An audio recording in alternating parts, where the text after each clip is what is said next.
The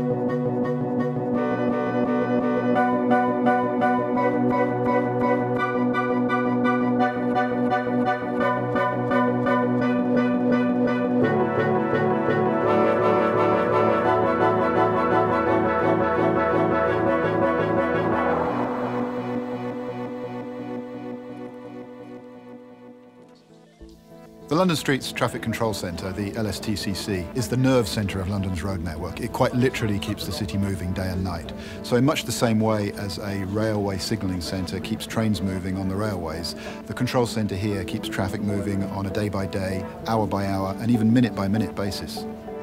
If you get stuck in a traffic jam for any reason and then suddenly, mysteriously, it starts to move again, chances are that's not by accident, that's due to the skilled work of the people here in the control centre. We have a lot of technology that we use here, including adaptive traffic signals to help manage traffic flows, but also CCTV cameras, image recognition and incident detection, which gives us early detection of incidents on the road network. Well, we've got some big problems on the A406 Pinkham Way. New Southgate this evening. We have 6,000 sets of traffic lights which we use to control the flow on the majority of those roads. Traffic control officers here can control the traffic signals, they can direct all sorts of response teams to get people to incidents as quickly as possible. Just to confirm that location, southbound off-slip to Sun in the Sands, is that correct, over? We have all sorts of events that happen to us on the network. We have spillages, we fill in potholes, we deal with knockdown traffic lights. It could be mechanical failure, punctures or running out of fuel. And that is the bulk of the problems. And then on top of that, there's road traffic accidents. So according to the nature of the incident, we either close one lane or close the whole carriageway to enable our contractors to deal with the incident as quick as possible. We want to cause the least amount of traffic congestion and disruption to Londoners. What we're trying to do here is to become predictive so that we can react to incidents on the network really quickly.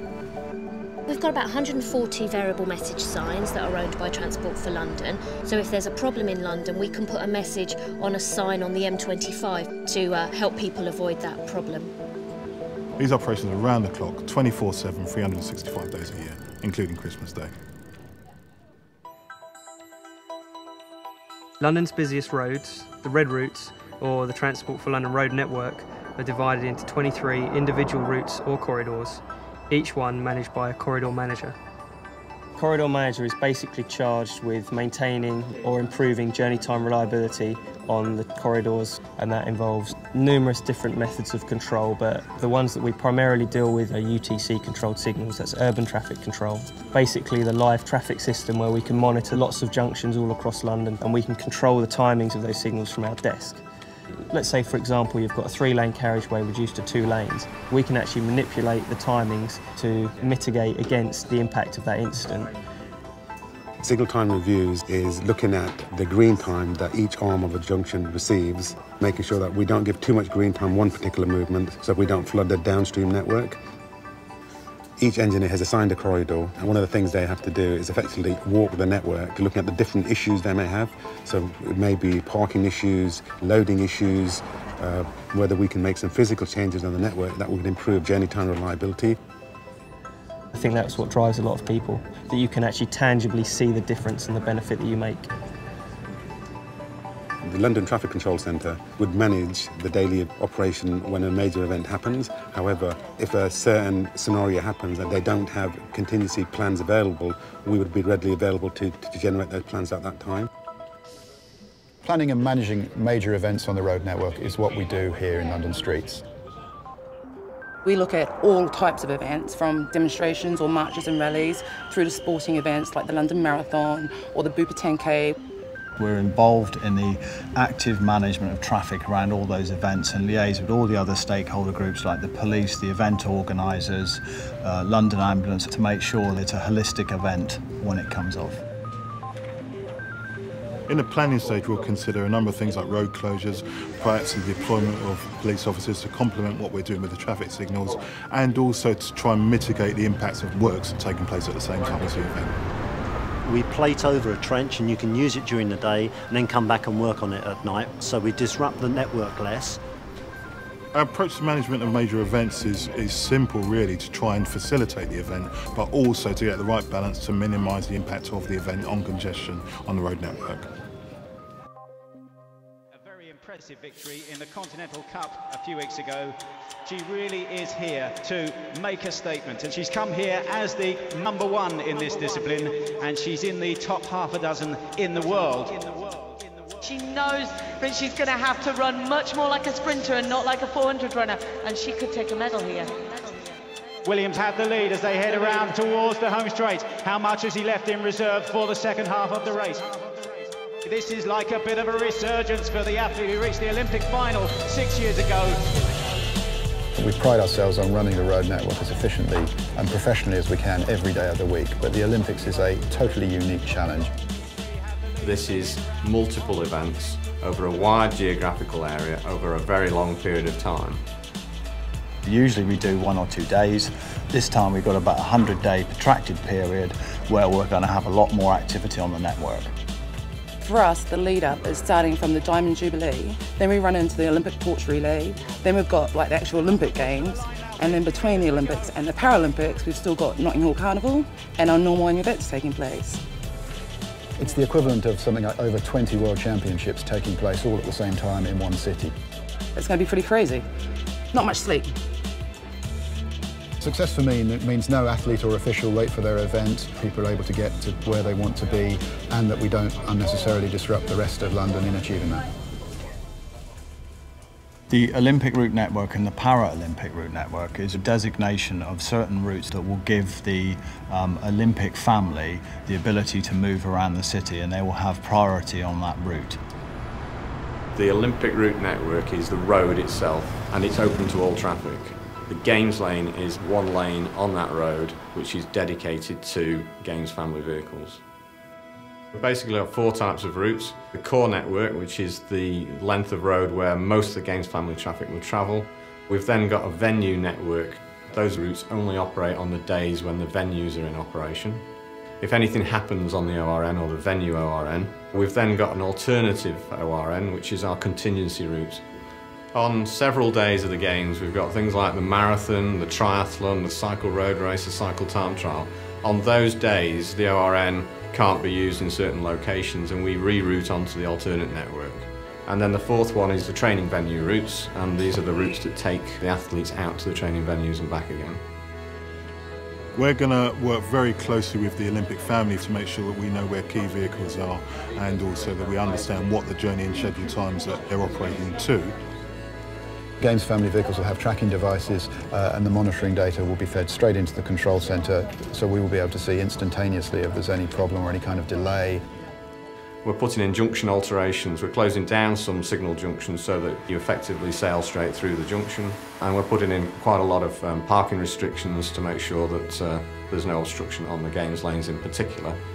First of all, we're looking for compliance rather than enforcement, so the messaging that goes out before the Olympics about the Games lanes hopefully will make people realise that they shouldn't go into them. On top of that, there will be CCTV camera enforcement of the lanes, so if vehicles do break down or obstruct the Games lanes, we will quickly move in and remove that vehicle.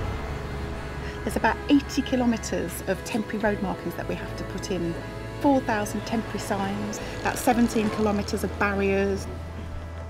Clearway 2012 is a project we've been running for about 2 or 3 years now to ensure that there are no planned works happening on the ORN and its support roads during the course of the Olympics and the lead up to the Olympics. All of the traffic signals have been upgraded to top-notch standards. That's an investment of around £12 million, so London is already gaining the benefits of that investment. There'll be an ORN user guide produced so that by Games time we hope that everybody will be very familiar with it and understand exactly what it's about. In spite of everything we're doing, we recognise that certain parts of the network are going to be exceptionally busy during Games time. So that's why we're planning an extensive programme of travel demand management measures to reduce the background levels of traffic at key locations across the city. Travel demand management is about encouraging people to think about the way that they travel during the Games.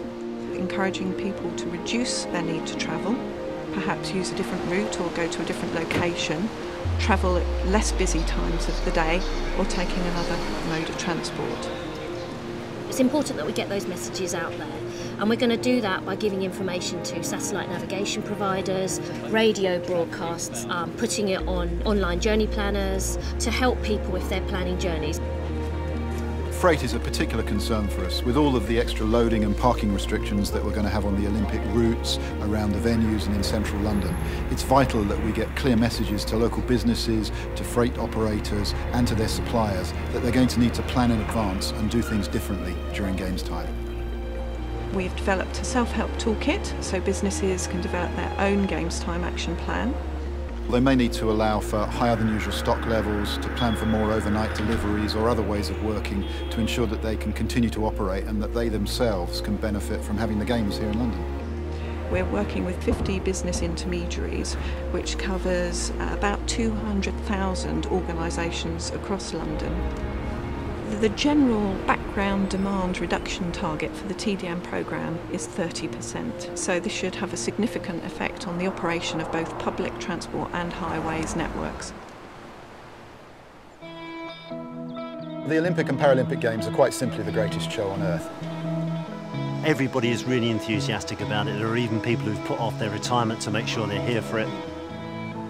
Yes, I want to go and I want to watch the events, but also making sure that the road network operates smoothly is really exciting. Now the Olympics is getting closer and closer, there's definitely a buzz about the place. I think it's the scale and duration of them that will make them our biggest challenge ever.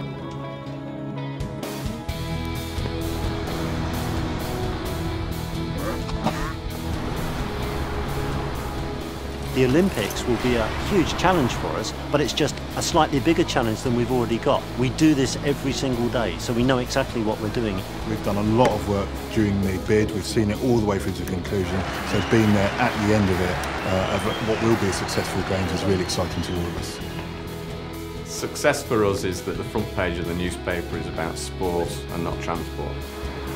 We'll never be complacent, and we're confident that we'll have the right skills and resources in place to ensure that we can play our part in making London 2012 the most successful Olympics ever.